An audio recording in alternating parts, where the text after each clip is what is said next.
All right, we are back in the truck, the beast truck now. Yeah. Got a different one. Out with Ben, we're gonna go set some traps. We got some people who are having some coyote problems, or what's the? Yep. So the place we're trapping this time of year, it's what, May 22nd, something like that, somewhere around there. So this time of year, normally you're not trapping. However, for me, I'm still busy this time of year due to depredation trapping, which means that we've got some sort of environment messing with livestock, livelihood, whatever else. And so up here where we're going, we've got a guy that actually raises rodeo cattle. And so obviously they're worth quite a bit of money. And also they've got smaller dogs.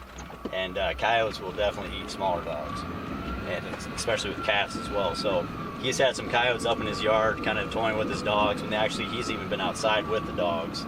And so these coyotes are pretty brave right now. We got young dogs out. They haven't really necessarily learned their lessons yet. They haven't been chased by a cattle dog yet or beat up while they're still young. So right now, that's what we're going to go work on. The difficult part is I'm not sure if you can see in the background, but we're literally driving the city limits as we are taking this video. We're on paved road for once. So this guy lives just on the outskirts. He's about a mile outside of the town line. And so we got to be careful because we got non-target catches. You know, we got farmer dogs, we got neighbor dogs, we got cats, we got everything else. And so how we set the traps up here are very, very strategic. You know, you can do your best well-placed plans and planned everything out. You're still going to have opportunities that you're going to catch something you don't want to catch. And so the secret is not setting the super scary traps close to anything that could potentially have an issue. So I've got some big coyote traps, but I've also got some smaller coyote traps that we're going to get set. So we'll kind of see. It's going to be a different type of setup just because of the time of year. The actual trap placement and kind of what we're doing will be about the same. However, the scents we use will be different just because their diet this time of year isn't always necessarily full on a meat diet. So I've got some other stuff that will bring out that actually has got more. My arm is killing me. Ugh. I'm not used to holding the camera. It's been a while. We'll break it. But so we're gonna get up here and get some stuff set up. That's gonna be a different type of smell, different type of flavor to the dogs. We will go with the traditional scents as well to, try to give them what they got. With a set like this, or kind of a setup going on, I'm gonna do it really, really hard and heavy, and so I'm gonna set quite a few traps. I'm gonna hit them hard for 5 to 7 days, and I'm gonna pull my traps and not worry about it again until the fall.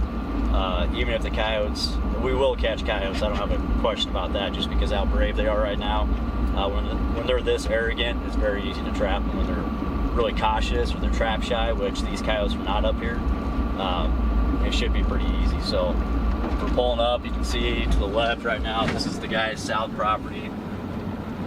See houses, see a sub or a power station up here. You got a good draw that comes through. You got some good rock outcroppings. He's got his cattle pushed in the south lot here, so we're actually going to be going on the north side of his pasture. I spoke to him on the phone today. He's also got a prairie dog town up here that we're going to absolutely focus on just because it's natural. Yes. We will pay attention to rattlesnakes, even though it's like 50 degrees today. But yeah, so our drive-in is somewhere right up here. And we're just going to drive through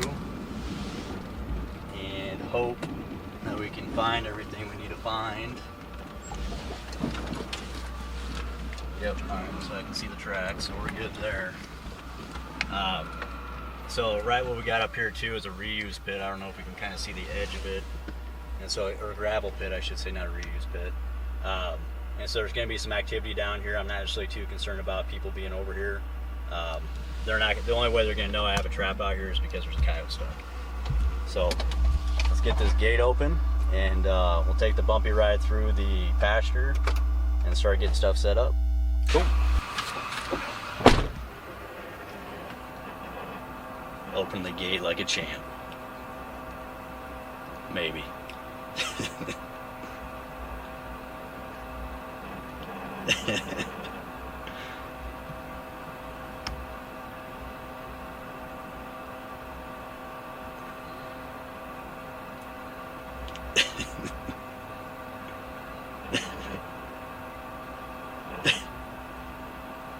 hug it, Brian. You gotta hug it.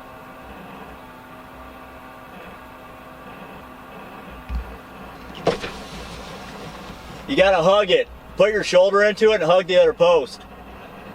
So put your shoulder in the gate post, yeah, and then just hug it. Okay. There he goes.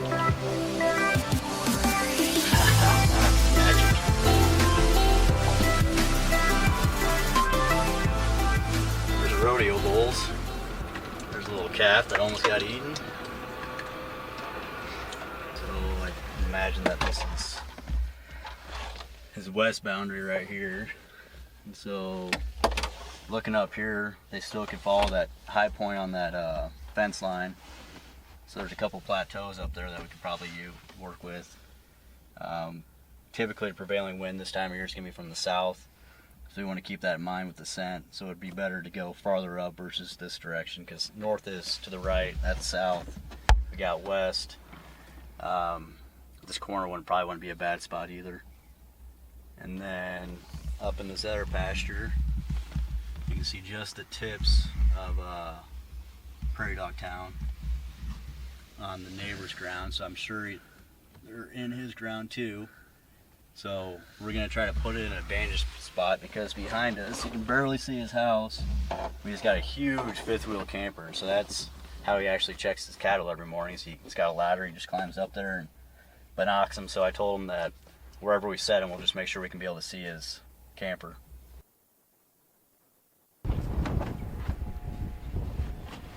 So these are the rodeo bulls? Yeah. Alright. We'll move fast. Nope, they don't care.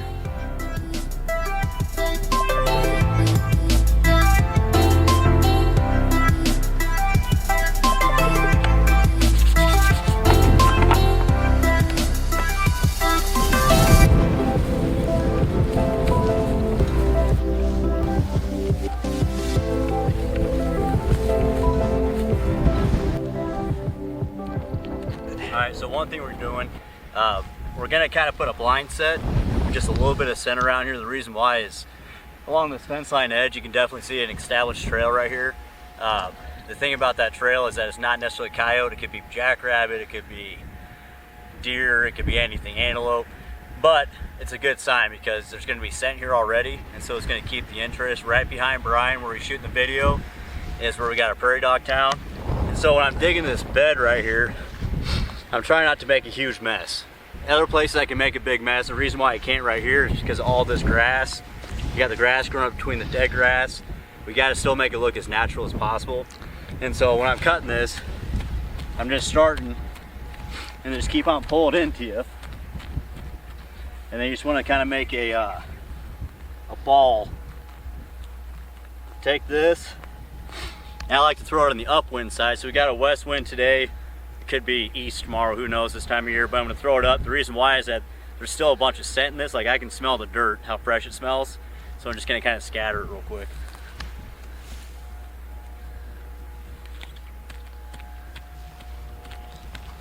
We've been plagued by rain, so it's good because that ground's actually soft right now, but it's bad because there's more rain in the forecast coming in. I was supposed to be doing this last week, but it was so rainy last week I couldn't do it.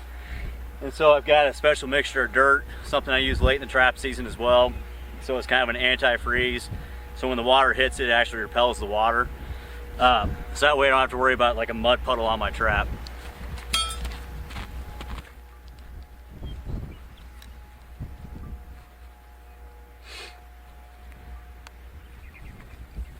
So all I'm doing right now is just checking to make sure that it'll actually fit. So now I've got the trail going right along here, and so how I place this is going to be important too.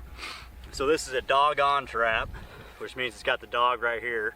So I'm going to have that facing this fence, so that way I don't risk the chance of a coyote stepping on this backside on the dog. They can still set the trap off, but what happens with that dog, it actually flips the dog's paw out of the trap. We don't want that. So I already know I need to go a little bit deeper, I don't want these levers stuck like this.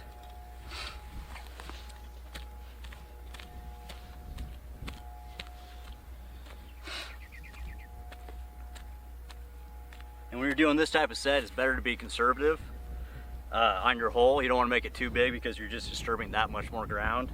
And so start small, then you can always cut more in. So obviously it's way too deep, but you want to do that on purpose because I got to hide the chain and stake.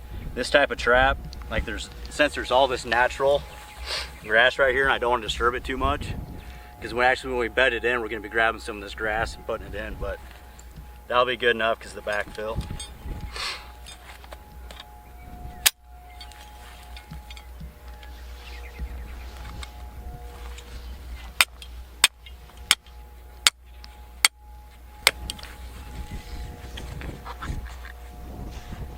And again, this dirt is the stuff that won't take on water at all.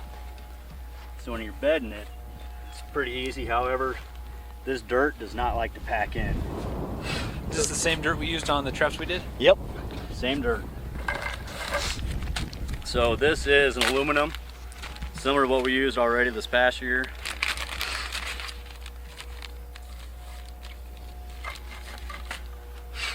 It's too big right now, so I'll end up folding it.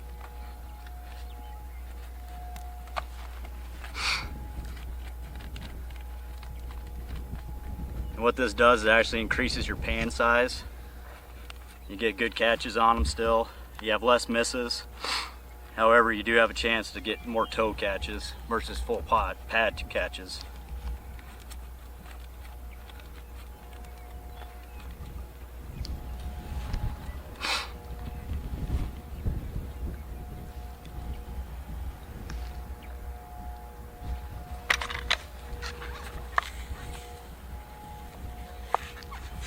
The unfortunate thing is as you can see, I don't know if it shows up as well on the camera as it does for us, but this dirt does not match this dirt.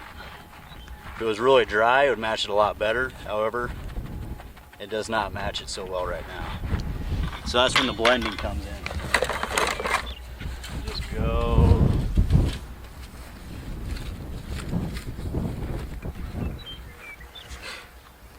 Get some of this wet dirt from probably a mole mound or something. Just kind of cover it a little bit.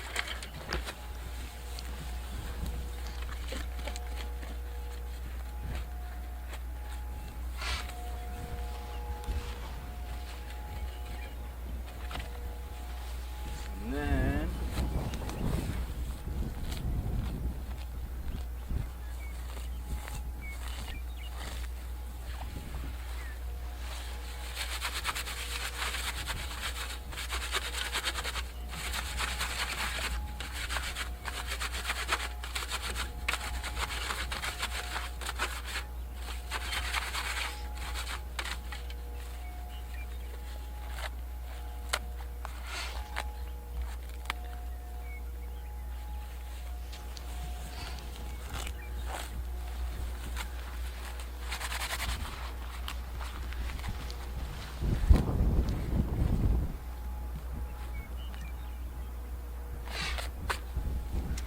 so, unfortunately, that's going to be the best we can get it right now with the conditions.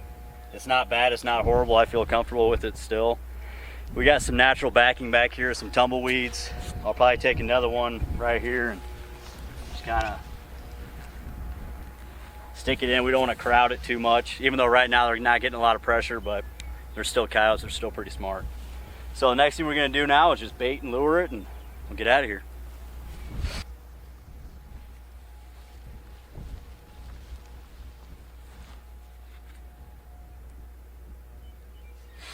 There she goes.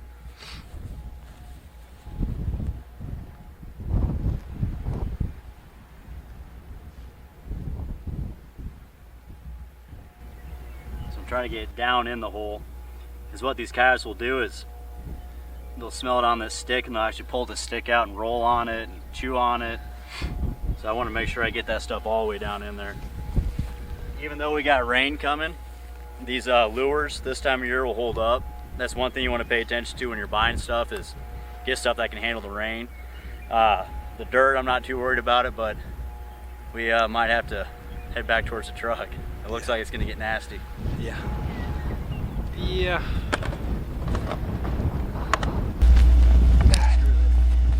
Yeah.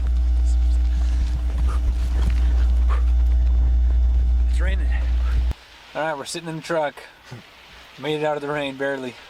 She's still there. Yeah, it's pretty foggy. It's coming down good, so.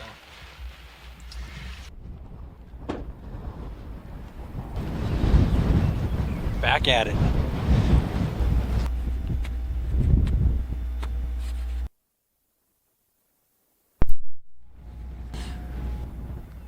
All right, so what we're doing here, we're doing another flat set that we're gonna hide, and we started with smaller traps closer to a house behind us. It's probably a good half mile, and as we're getting closer to no houses and no chance of a cat or a farm dog or something, we're going with bigger traps. So we got 650 here, got a Coyote Extreme down there. We're gonna get set before we leave and go set a different spot too. So just food for thought.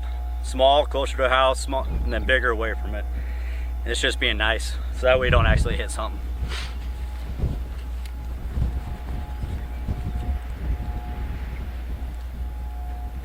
All right, so we got a flat set here. You can see that it does stick out, so at least it sticks out to me. So what I'm gonna do is get some of this greenage and kind of lay it down here over this dead grass. The wind's gonna blow on it. We're supposed to get some more rain coming up, so it's gonna settle it just fine. I've got a T-bone. I can't take credit for this. John Graham, he's the man when it comes to this. It's something that I learned from him, not personally, but watching videos and reading books. So it's just off a deer carcass. Cattle is a little bit better because it's larger, but you just take this, and it helps because the cows don't necessarily take it right away. And you got a nice little hole right there to put some bait. So I've got some really stinky bait. This set I'm gonna make pretty loud, just because I wanna see the drawing power right now. So you just take this and stick it in the ground. I got a hole here, and I got a hole behind this grass somewhere in here, somewhere. But yeah, so I'm gonna put some meat in here out of this guy, and then put a couple other louder lures that got a little bit of skunk essence. That way it kind of brings a little bit more calling power. You don't really need calling power this time of year for skunk. Skunk works really good in the cold temperatures because it always smells. But no matter what, I've always had good luck with anything skunk in it. Just you don't want the super loud stuff.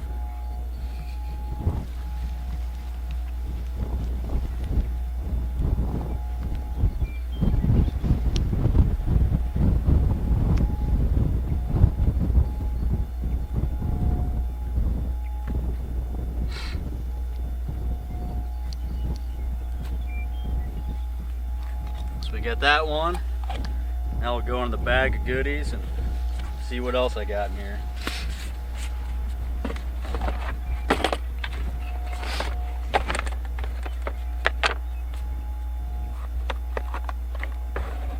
It's one of my favorite ones right here.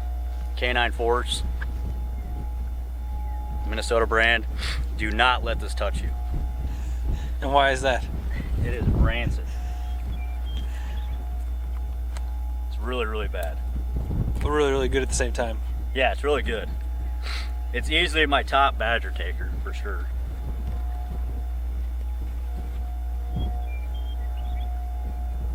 Whew. It's bad.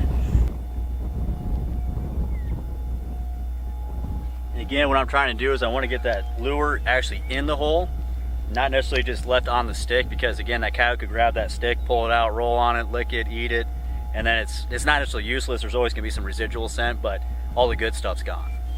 So I feel good with that. I will add a pourable one now.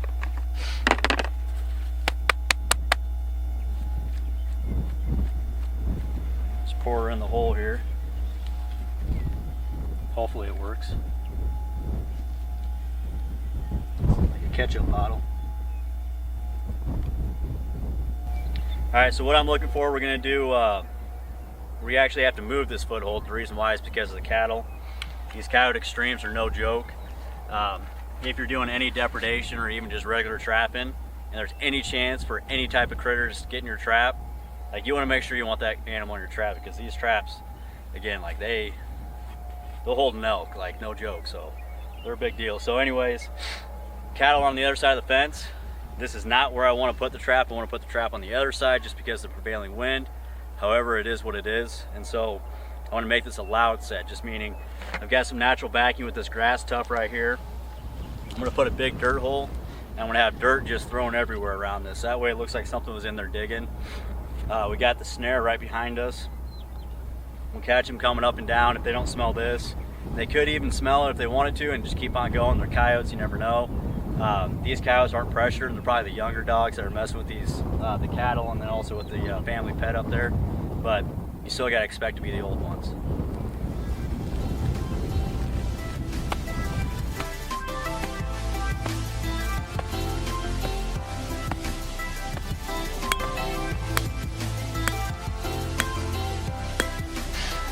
All right, we just got done. How many traps do we set? You know, we got 1, 2, 3, 4, 5. We got 5 set. The rain delay kind of put us behind. There's still an opportunity to put a couple more traps in closer to the house. It'll be okay. I'm hoping that if they're coming up through this draw that's in front of us, and then also through the Prairie Dog Town. Prairie Dog Town's a magnet for anything, so we got the prime location set, and then the ones that we're going to set closer to the house were more for insurance purposes in case it did come that close again. And we could still set them. We're going to go talk to the landowner probably if he sees us. We'll let him know that the traps are out here. But yeah, we got trap set for every wind direction. We got different scents. We got loud scents. We got mild scents. We got a snare set. In a snare set like this, I mean, there's a lot of places. However, with the green grass growing, it's kind of hard to see. If we had snow on the ground, we could definitely tell if it's actually worth. And then even some of these higher points, kind of see. It'd be nice if the cattle weren't right here, but that's the way it goes this time of year. So. Yep. Hope you enjoyed the video. Thanks for watching.